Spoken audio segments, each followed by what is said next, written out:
बोलूँ, I don't know what to say.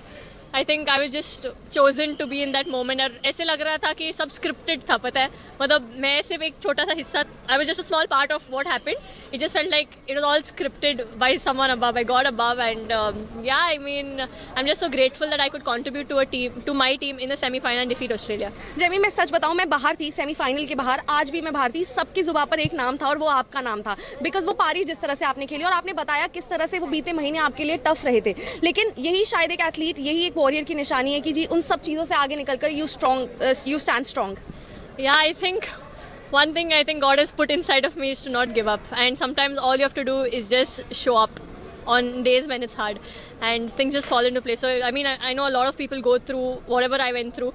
And so much more. But I would just say that, you know, sometimes all you have to do is just hang in there. Things do get better. So, yeah. Thank you so much Jamie, आप world champion हैं, enjoy करिए, ये moment आपका है. और बस ये था कि इस मैच में क्या ऐसा लगा था कि जी कहीं पर फंस रहा है मैच और हम छोड़ तो नहीं देंगे मैच, कोई वो मोमेंट आया था, crucial moment? I think we know with a team like South Africa, we cannot take it lightly. You know, in the past we've had games where, you know, they got the better out of us. So I think वो एक belief था कि हम लोग ने dressing room में after the first innings we had a conversation कि, you know, this is our moment, this is our time, and we want to do it for each other, and we will give our lives out. वो बोलते हैं ना, you'll die out there but you'll come and win. Like जीत के आऊंगी पर हार नहीं मानूंगी कभी भी. तो वही हुआ. वर्ल्ड चैंपियन राधा यादव, कैसा लग रहा है ये सुनकर? बहुत अच्छा लग रहा है और सबको देख के अच्छा लग रहा है. अच्छा लग रहा है. बीच में मैच जब चल रहा था क्या ऐसा लगा कि जी हम फंस रहे हैं, लेकिन आज कर दिखाना है, क्योंकि हर कोई सिर्फ सवाल उठाता था, लेकिन जो जवाब आज परफॉर्मेंस से मिला है उस पर क्या कहना चाहेंगे?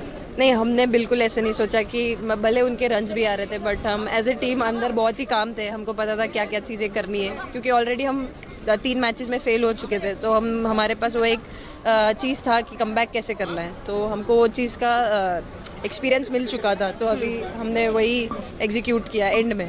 कप्तान ने इस मैच से पहले क्या कहा था कि जी कैसे अंदर किस तरह से परफॉर्मेंस देनी है?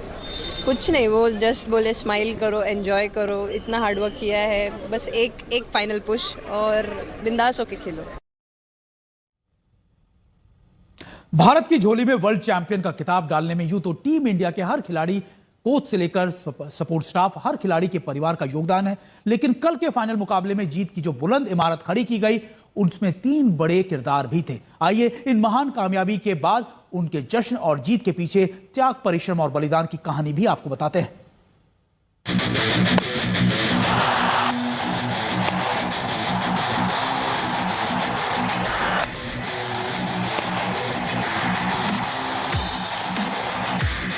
जब दहाड़ी शेरनी शेफाली वर्ल्ड कप फाइनल के मुकाबले में नवी मुंबई के डीवाई पाटिल स्टेडियम में एक शेरनी दहाड़ रही थी. हरियाणा की 21 साल की छोरी ने अफ्रीकन गेंदबाजों के छक्के छुड़ा रखे थे. मात्र 78 गेंदों में 87 रन की बेमिसाल पारी खेलने वाली शेफाली ने 7 चौके और 2 छक्के ठोक डाले थे. जिस शेफाली को वर्ल्ड कप में खेलने का इम्कान तक नहीं था, उसकी वाइल्ड कार्ड एंट्री ने पूरी दुनिया को चौंका दिया था. सलामी बल्लेबाज शेफाली ने स्मृति मंधाना के साथ 104 रनों की साझेदारी के साथ ऐसी बुनियाद रखी कि इसी ने टीम इंडिया को वर्ल्ड कप के करीब लाकर खड़ा कर दिया. और जब हिंदुस्तान के हाथ वर्ल्ड कप का यह खिताब आया तो 21 साल की Shefali player of the match बनने वाली सबसे कम उम्र की खिलाड़ी बनने का रिकॉर्ड कायम कर चुकी थी. Player of the match Shefali Verma. विश्व चैंपियन दीप्ति का दम,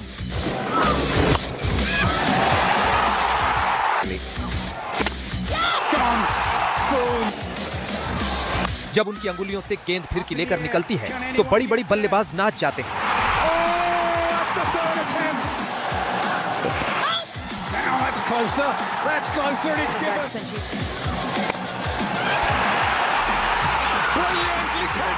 जब उनके हाथ में बल्ला होता है तो हिंदुस्तान को जीत का भरोसा होता है. टीम इंडिया के स्क्वाड में एक ऐसी हरफनमौली खिलाड़ी जिसके पास तजुर्बे के साथ साथ गेंद और बल्ले का तिलिस्म भी जुड़ा है. पूरे वर्ल्ड कप सीरीज में सबसे ज्यादा विकेट लेने वाली दीप्ति शर्मा गेंद से ही नहीं, बल्ले से भी कम कमाल नहीं दिखाती है. विश्व कप फाइनल में जब हिंदुस्तान के सलामी बल्लेबाज लौट चुके थे तो संकट में गिरती पारी का एक छोर दीप्ति ने ऐसा थामा कि वो अंगद का पांव बन चुकी थी. और फिर पूरी दुनिया ने दीप्ति का वो डायरेक्ट थ्रो भी देखा जिसने दक्षिण अफ्रीका का मजबूत विकेट ढा दिया था और टीम इंडिया वर्ल्ड कप की ओर एक कदम और आगे बढ़ चुकी थी. Player of the tournament, Deepti Sharma. इस दीप्ति शर्मा को पूरे टूर्नामेंट का सबसे बेहतरीन खिलाड़ी का पुरस्कार मिला। कप्तान हो तो हरमन जैसा। विश्व कप मुकाबले में श्रीलंका और पाकिस्तान जैसी टीमों को धूल चटाने वाली बेटियों का ये सुनहरा सफर कांटों से भरा था। जिस टीम के छक्के छुड़ाकर हिंदुस्तान ने विश्व कप का खिताब झटका, उसी साउथ अफ्रीका ने 9 अक्टूबर को 3 विकेट से भारत को शिकस्त दी थी। फिर ऑस्ट्रेलिया और इंग्लैंड की टीमों ने भारत को हराकर हार की हैट्रिक का सदमा दिया था। लेकिन 3 हार के बावजूद वो हरमन का प्रण ही था जिसने हिंदुस्तान को विश्व विजेता बनने की दौड़ में वापस लाकर खड़ा किया था। टीम इंडिया की इस कामयाबी के पीछे कप्तान हरमनप्रीत कौर का योगदान सबसे अधिक है। चाहे वो हार की निराशा में डूबती टीम को हौसले की बात हो या जीत के लिए जूझती खिलाड़ियों के कंधे पर हौसले का हाथ, हरमन ने हर मौके पर अपनी कप्तानी सूझबूझ और संकल्प का परिचय दिया। और आखिरकार वो मौका आया जब वर्ल्ड कप हाथ में उठाया तो पूरा आसमान सतरंगी रोशनी में रोशन हो उठा। आज तक ब्यूरो।